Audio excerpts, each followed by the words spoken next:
Welcome to the Yield Tactics Podcast, your go-to source for all topics related to yield and revenue management, pricing strategies, and industry insights. We're diving deep into the dynamic world of revenue management and pricing across various sectors, with a particular focus on travel, leisure, transportation industries, and beyond. From airlines optimizing seat inventory to hotels adjusting room rates based on demand, and even to theme parks maximizing ticket sales, yield management plays a crucial role in ensuring businesses extract the maximum value from their resources. Joining us are Yield Tactics senior consultants and partners, industry experts, thought leaders, and pioneers in the field of revenue management, who will share their expertise, experiences, and innovative strategies to help you stay ahead in this ever-evolving landscape. This podcast is brought to you by Yield Tactics and Airline Tactics, the foremost consulting firm specializing in revenue management and pricing, serving clients worldwide. Today, we're diving into one of the most powerful and misunderstood concepts in pricing, price elasticity. If you've ever wondered how much you can raise or lower your prices without losing customers, this episode is for you. We'll break it down simply, show you how to use it in practice, and explore its limits. Let's get into it. When we talk about revenue management, one of the foundational concepts you need to grasp is price elasticity. Simply put, price elasticity measures how sensitive your customers are to changes in price. More precisely, it's a way to understand how much the quantity demanded of your product or service changes when you adjust the price. Imagine you run a hotel. If you drop the price of a room by 10%, do you suddenly get 20% more bookings? Or maybe only 2% more? Price elasticity gives you a way to quantify that relationship so you can make smarter pricing decisions. Why does this matter so much in revenue management? Because your ultimate goal isn't just to raise prices and hope for the best. It's to maximize total revenue. And sometimes that means lowering prices to fill more rooms or seats. Or sometimes it means raising prices because your customers are willing to pay more without cutting demand much. Without understanding elasticity, you're essentially flying blind. Let's break this down further. If your demand is very sensitive to price changes, lowering prices slightly can bring in a lot more customers, boosting your overall revenue. Conversely, if demand barely changes when you tweak prices, then maybe you have some room to increase prices without scaring away customers, also increasing revenue. I'll give you a quick example. Say your hotel room normally costs $100 a night, and you get 50 bookings. If you lower the price to $90 and your bookings go up to $60, your revenue went from $5,000 to $5,400. That's a win. But if your bookings only went up to $52, your revenue drops to $4,680. Not good. Price elasticity helps you predict which scenario is more likely based on past data and market understanding. This concept isn't just for hotels. It's central to any business that manages pricing dynamically. Airlines, car rentals, entertainment venues, even subscription services. Understanding how your customers react to price changes allows you to tailor your pricing strategy so you're not leaving money on the table. In the next sections, we'll dive deeper into what kinds of price elasticity exist, how to calculate it, what influences it, and most importantly, how to apply it in your revenue management strategy to consistently hit your revenue targets. Types of price elasticity. Now that we've got a basic idea of what price elasticity means, let's talk about the different types of elasticity you'll encounter and why it's crucial to recognize which type applies to your product or service. There are three main categories: elastic demand, inelastic demand, and unit elastic demand. Elastic demand. When demand is elastic, it means that customers are very sensitive to price changes. If you drop the price, you'll see a relatively large increase in the quantity demanded. Conversely, if you raise the price, demand tends to drop significantly. Think of luxury goods or non-essential services. things people can easily postpone or skip if the price feels too high. For example, leisure travel, fancy restaurants, or high-end electronics usually have elastic demand. Lowering prices even a little bit can result in a big jump in bookings or sales. In technical terms, the elasticity value here is greater than 1. That means the percentage change in quantity demanded is greater than the percentage change in price. Inelastic demand. On the flip side, inelastic demand means customers aren't very price sensitive. Changes in price cause only small changes in how much they buy. Think about essential services or products people need regardless of price. Business travel, for instance, tends to be more inelastic. Companies have budgets, but they can't just skip flights if prices rise moderately. Also, if your product has few substitutes or a strong brand, demand tends to be inelastic. Here, the elasticity value is less than 1, meaning quantity demanded changes less than price changes. Unit elastic demand. Finally, there's unit elastic demand, where the percentage change in quantity demanded equals the percentage change in price. In other words, a 5% price increase results in a 5% drop in demand, keeping total revenue roughly the same. This situation is less common, but important to understand because it represents the tipping point between elastic and inelastic demand. Why does this matter for revenue management? Knowing which type your product or segment fits into is a game changer. If you misjudge elasticity, you could set prices that scare away too many customers, or leave money on the table by pricing too low. For example, if you treat an inelastic segment like it's elastic and slash prices hoping for volume, you could lose revenue unnecessarily. Conversely, if you treat an elastic segment as inelastic and raise prices too much, bookings could plummet. That's why segmenting your customers and estimating elasticity for each group or product line is a fundamental part of smart revenue management. So, as you move forward, ask yourself, are my customers sensitive to price changes? Do I have substitutes competing with me? Is my product a necessity or a luxury? Am I looking at different customer segments with varying elasticities? In the next section, we'll break down how to actually calculate price elasticity, with formulas, examples, and practical tips on gathering the right data. Calculating price elasticity. All right, now that you get what price elasticity means and the different types, let's talk about how to actually calculate it. But I'll keep it simple and conversational. No formulas on paper, just how you'd explain it out loud. Price elasticity is basically the ratio between how much demand changes versus how much price changes. So, you look at the percentage change in quantity sold, like how many rooms you booked or seats you sold, and you compare that to the percentage change in price. For example, say you usually sell your hotel room for $100, and last month you sold 200 rooms at that price. Then, you decide to drop the price to $90. That's a 10% price decrease, right?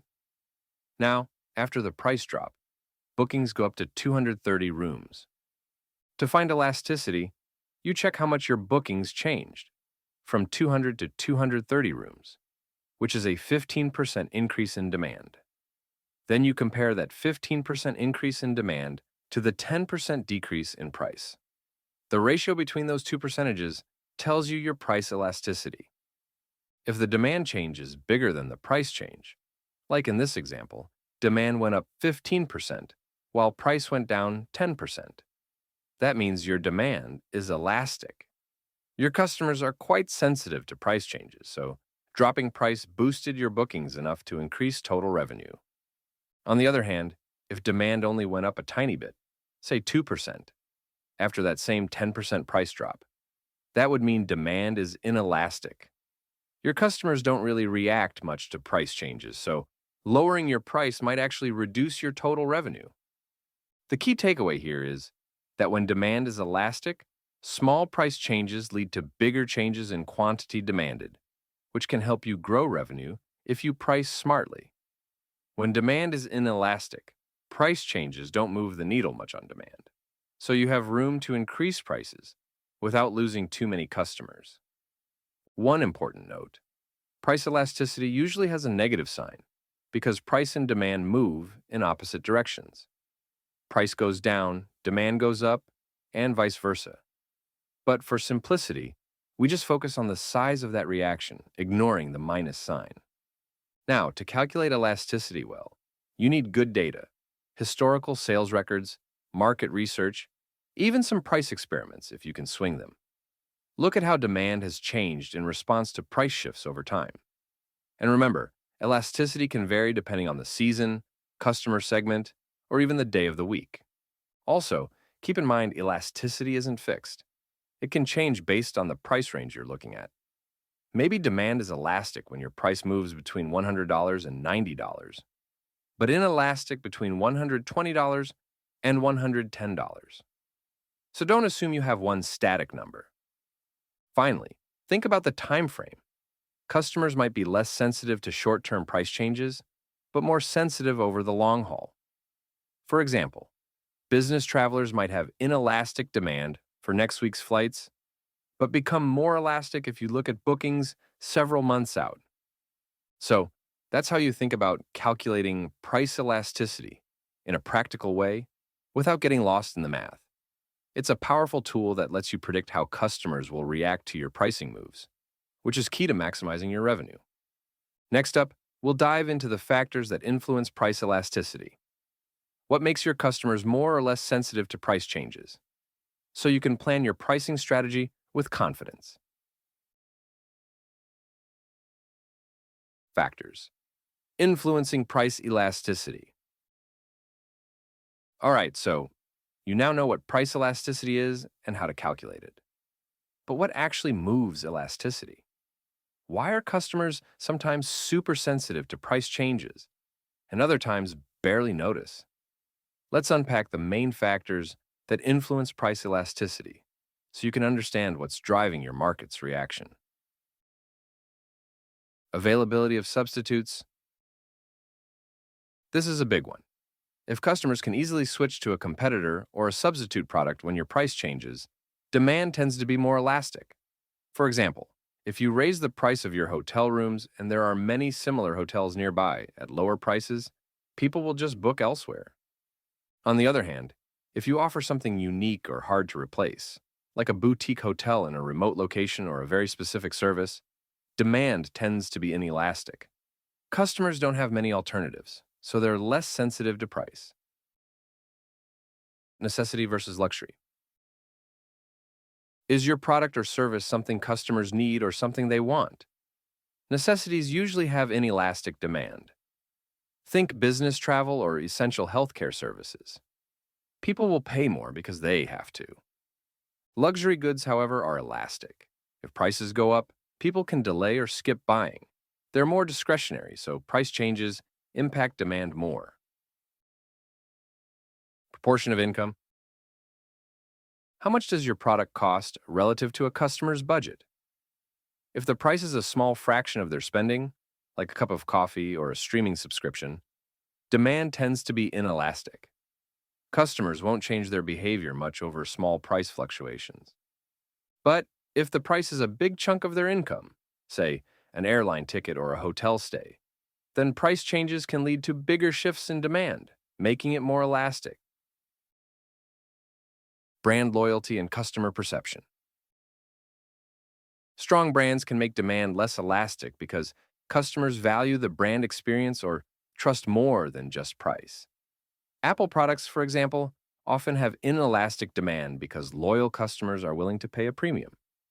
If your brand is new or undifferentiated, your demand is likely more elastic since customers can easily switch based on price. Time horizon. Elasticity changes over time.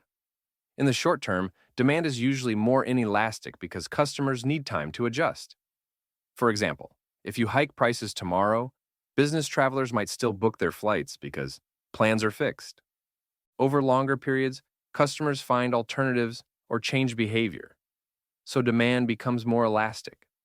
A price increase maintained over months might cause customers to switch airlines or travel less often. Why these factors matter in revenue management. Understanding these factors helps you predict elasticity more accurately. It also means you can tailor pricing strategies by segment.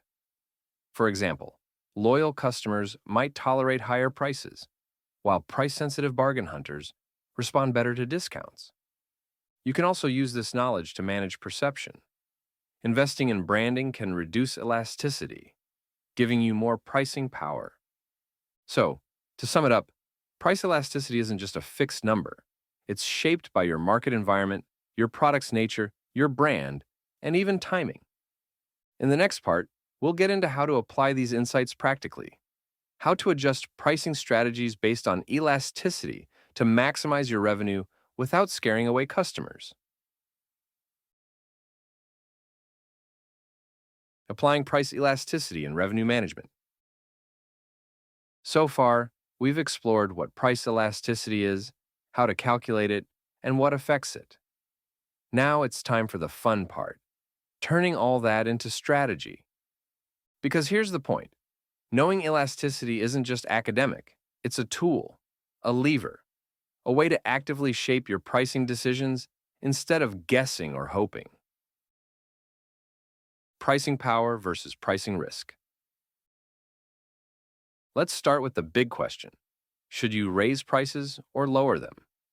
Here's the rule of thumb. If demand is elastic, meaning customers are sensitive to price, lowering prices can increase total revenue because more people will buy. If demand is inelastic, meaning customers aren't very responsive, raising prices can increase revenue because the drop in volume is small compared to the gain in price. This sounds simple, but the implications are huge. If you get elasticity wrong, you can leave serious money on the table, either by discounting too aggressively or by overpricing and killing demand. Scenario 1. Using elasticity to optimize promotions. Let's say you're in charge of a mid-size hotel chain, and weekend bookings are lagging. You want to offer a price cut, maybe 20% off. Now, if you know that demand for weekend leisure stays is highly elastic, meaning price sensitive, that 20% cut could lead to a 40% increase in bookings. That's a win. Your revenue grows even with the lower price.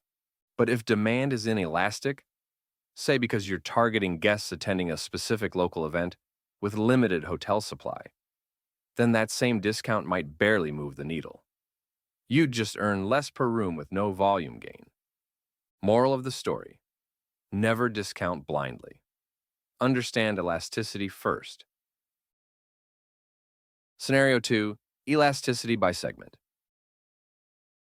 Another key insight: elasticity is not uniform. It varies by segment. Business travelers usually book last minute and value flexibility and location more than price. They tend to be inelastic, so you can charge higher rates, especially close to the departure or stay date.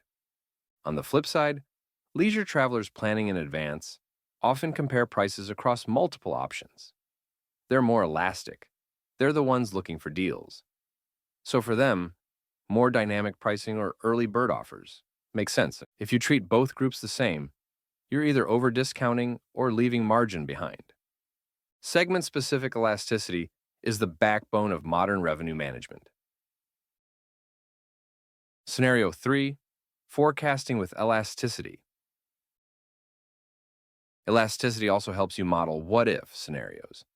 Imagine you're forecasting next month's revenue.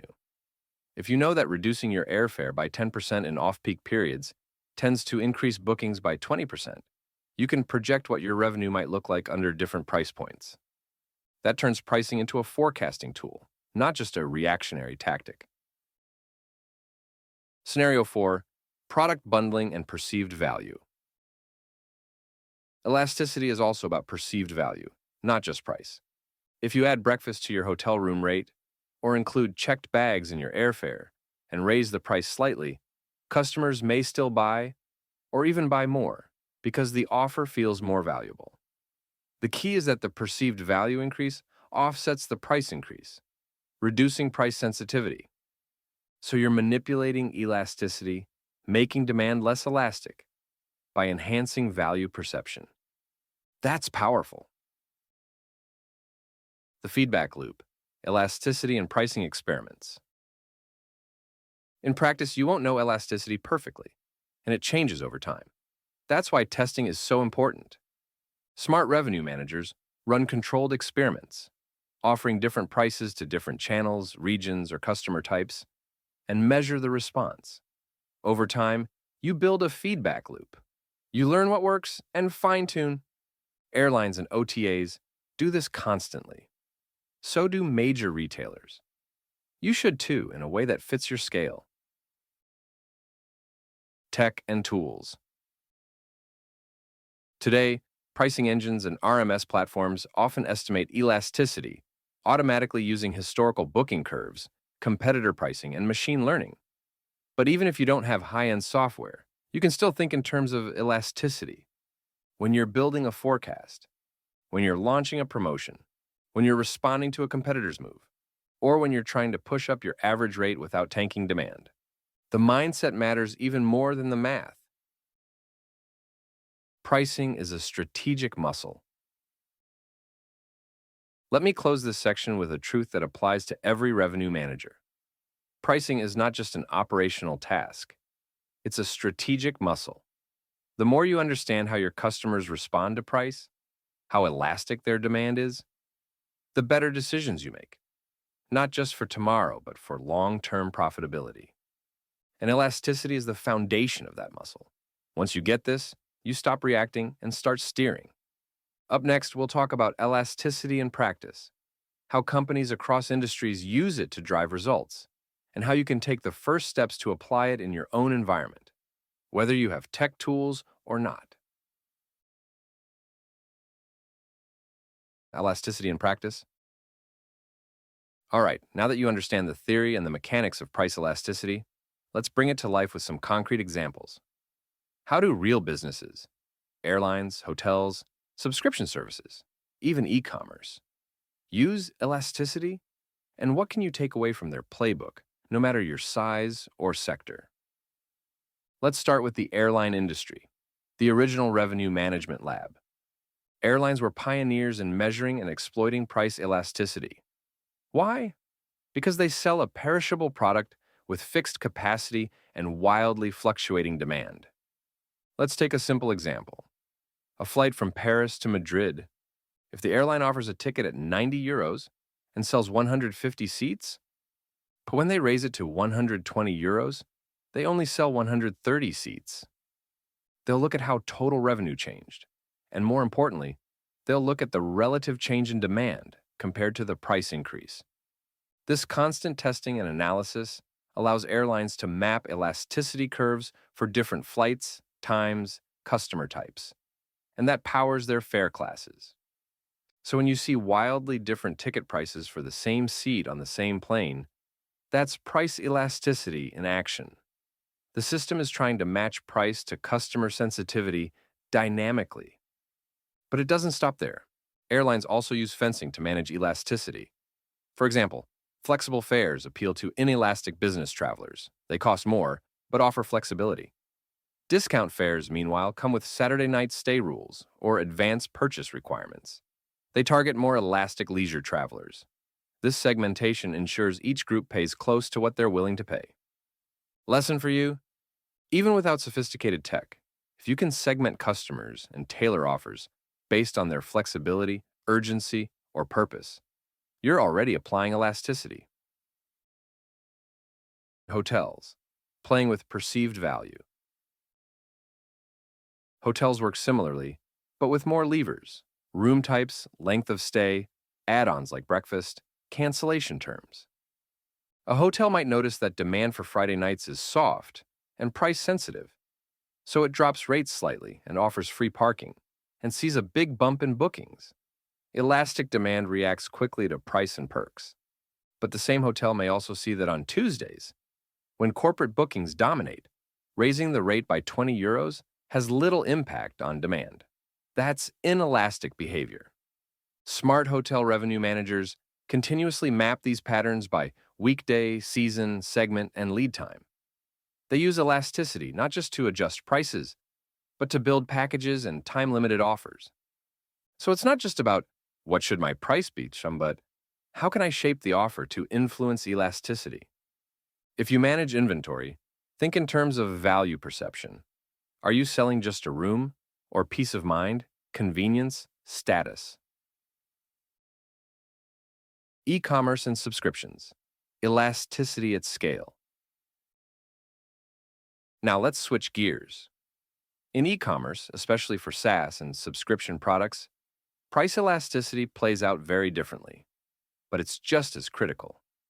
Let's say you're running a software company with a basic plan at $19 a month and a pro plan at $39 a month.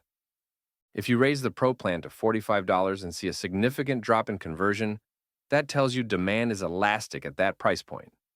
But if you keep the price at $39 and test bundling and priority support or additional features, and conversion stays stable or rises, you've just reduced elasticity by increasing perceived value. This is especially relevant for subscription services. Churn, or the rate at which people cancel, is a strong indicator of elasticity. If small price increases lead to big spikes in churn, your base is elastic. If they stay, you have some room to push. Many platforms also test elasticity through tiered pricing. They offer 3 plans: a basic, a mid-tier, sweet spot, and a high-end option. Often, the goal isn't just to sell the highest plan, it's to anchor the mid-tier as a great deal. You're not just pricing based on cost. You're designing options based on behavioral elasticity. Public transport and utilities. Managing elasticity with policy. Let's not forget non-commercial sectors. Public transit systems often deal with elasticity too, but in a different way. They want to manage demand, not maximize profit. So they'll raise peak hour fares slightly. Not because they want more money, but because they want to shift behavior to off-peak times. This assumes demand is at least partially elastic. The same applies in energy pricing, with time-of-use tariffs nudging customers to use less electricity during peak demand hours. This is strategic elasticity, influencing when and how people consume, not just how much they pay. How can you apply this in your business? You don't need a team of data scientists or an expensive revenue management system. Here's how you can start using elasticity thinking today. First, segment your audience. Start simple. Who are your price-sensitive customers? Who are your loyal or urgent buyers? Once you know that, you can build different offers or use different channels for each. 2. Run controlled tests. Don't guess. Change one thing at a time. A price, a condition, a bundle, and track results. What changes in conversion or uptake do you observe? Over time, you'll get a sense of elasticity patterns. 3. Use value levers, not just price. Sometimes adding a benefit, like early access, a free upgrade, or an extended warranty, changes elasticity just as much as changing the price. If you sell to an elastic segment, improve value instead of cutting price. 4. Think about timing. Remember, elasticity changes by time. Last-minute buyers are often less price-sensitive. Early bookers are more price-conscious. Align your pricing accordingly. 5. Track behavior, not just opinions. Don't rely on what customers say. Rely on what they do. Behavioral data always tells the truth. That's how you learn real elasticity. Wrapping up. Price elasticity isn't a fancy concept for economists. It's a practical, dynamic lens through which you should see your entire pricing strategy. Every price move, every package, every promo, it all plays into elasticity. Once you understand it and start testing deliberately, you move from reacting to forecasting. You stop fearing price sensitivity and start using it.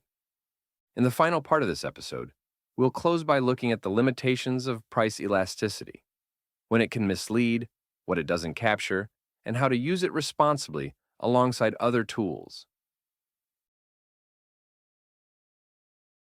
The limitations of price elasticity. All right, we've gone deep into what price elasticity is, how to calculate it, and how to use it to make smarter pricing decisions. But before we close, there's one more thing we need to talk about: the limits of price elasticity. Because while it's a powerful tool, it's not a silver bullet. And if you rely on it blindly, it can lead you to bad decisions. Decisions that may look logical on paper, but fall apart in practice. Let's unpack the main limitations so you know when and how to use elasticity with good judgment. Limitation 1, it's backward looking. First, price elasticity is inherently historical. You calculate it based on what happened in the past, how demand reacted to a price change that already occurred. The risk here is obvious.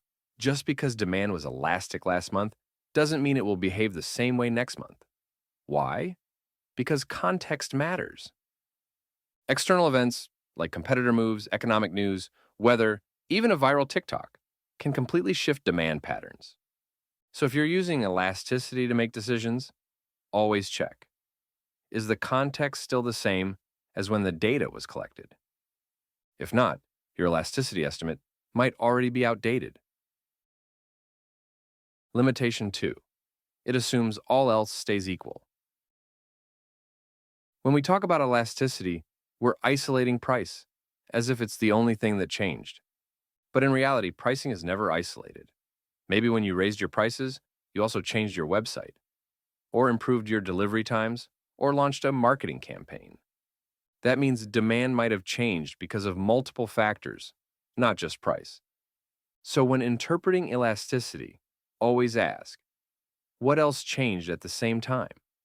If you can't isolate the price effect, you risk attributing changes in demand to the wrong cause. This is where controlled testing helps. Ideally, A/B testing with only one variable changing. Limitation 3, it doesn't capture long-term effects. Elasticity is typically measured over short time frames, but some pricing changes take time to reveal their full impact. For example, you might raise prices and see minimal short-term impact. Great, you think it's inelastic. But over a few months, your customers might quietly switch to alternatives or reduce purchase frequency. Suddenly, that short-term gain becomes a long-term loss. The opposite is also true. A short-term dip in demand after a price increase might bounce back as customers adjust and accept the new price. That's why it's important to differentiate between short-term elasticity and long-term elasticity. Some customers react immediately. Others adapt slowly. Always ask, is this a knee-jerk reaction or a lasting shift in behavior? Limitation 4. It doesn't measure perception or psychology. Elasticity tells you what happened, but not why. It doesn't explain how your customers perceive your product or how price changes make them feel. This is crucial because perception often drives behavior. For example, if you increase price but communicate it as part of a premium relaunch or bundle it with upgrades, customers might actually see it as added value, not just a cost hike. On the other hand, a small price increase done without context might create resentment, especially if customers feel the product hasn't improved. So don't just look at the numbers. Always consider the emotional and narrative side of pricing. What's the story behind the price? And how are you framing it? Limitation 5. It doesn't factor in brand strength. Some companies appear to defy elasticity altogether. Think of Apple. They raise prices and demand barely drops. Is that because their product is inelastic? Partly. But more fundamentally, it's because of brand strength. Brand loyalty and emotional connection act like buffers against price sensitivity. People stick around not just because of product utility, but because of trust, identity, and habit. Elasticity doesn't fully capture these qualitative factors, yet they're crucial in pricing decisions. So if you're building a brand with strong emotional capital, you may have more pricing power than the raw elasticity data suggests. On the flip side, if your brand is weak or interchangeable, your elasticity will be much higher, and your pricing decisions need to reflect that. Limitation 6. It overlooks competition, sometimes fatally. Elasticity is typically measured in a vacuum. One product, one price change, one demand response. But in reality, you don't operate in a vacuum. Your customers have alternatives.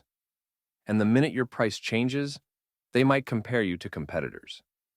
This means that elasticity is often not just about your price, it's about relative pricing. You might be surprised that a 5% price increase led to a big drop in sales, but dig deeper and you'll see that a competitor launched a 10% discount at the same time. So while your internal data says demand is elastic, the real story is we were undercut. Elasticity without competitive context is like navigating with one eye closed. Always ask, what's happening around me? Limitation 7. It may mislead you when sample size is small. This one's technical but important. Elasticity calculations need enough data to be statistically reliable. If you've only changed your price once and you're using that to estimate elasticity, be careful. A single change with no control group can be misleading. Maybe it was a quiet week. Maybe demand was down for unrelated reasons. You need repeated observations across different time periods, segments, and price levels to build a robust elasticity model. If you're working with small sample sizes, treat your elasticity estimate as a rough directional guide, not a hard fact. So what's the takeaway? Price elasticity is a core concept of revenue management. It's essential to understand how sensitive your customers are to price, and it gives you a powerful framework to think about pricing strategically. But, and this is key, it's not the full picture. Use it as one tool in a broader toolkit. Combine it with competitive analysis, customer feedback, behavioral data, strategic positioning, brand perception, controlled experimentation, and most of all, never stop testing. The market evolves. Customer habits shift. What's elastic today might be inelastic tomorrow, and vice versa. So there you have it. 7 parts. One core idea. Understanding how price influences demand is one of the most important and nuanced skills in revenue management. We've covered the core concept of price elasticity, how to measure it, how it changes by segment, time, and context, how it can be used and misused in real life, and where its limits are. If there's one thing I want you to take away, it's this. Don't fear elasticity. Use it. It's not a constraint, it's a signal. When demand reacts to price, it's telling you something. Listen, learn, adjust. The best revenue managers don't chase volume. They don't just react to competition. They engineer their demand with pricing that fits context, value, and timing. That's the power of elasticity.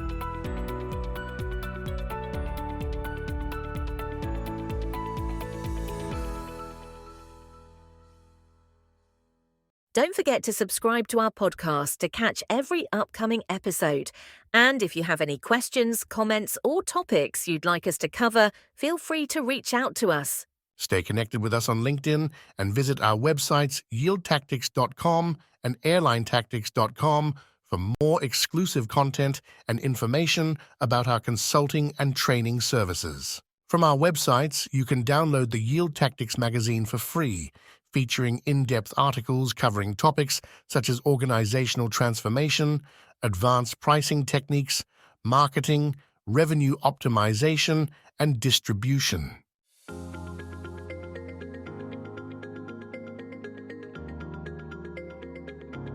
The ideas and opinions expressed by our guests on this podcast are their own and do not necessarily reflect the views or endorsements of Yield Tactics. Also, when we mention specific companies or products, it's important to note that such references do not constitute an endorsement by Yield Tactics, nor do they imply any business relationship between us.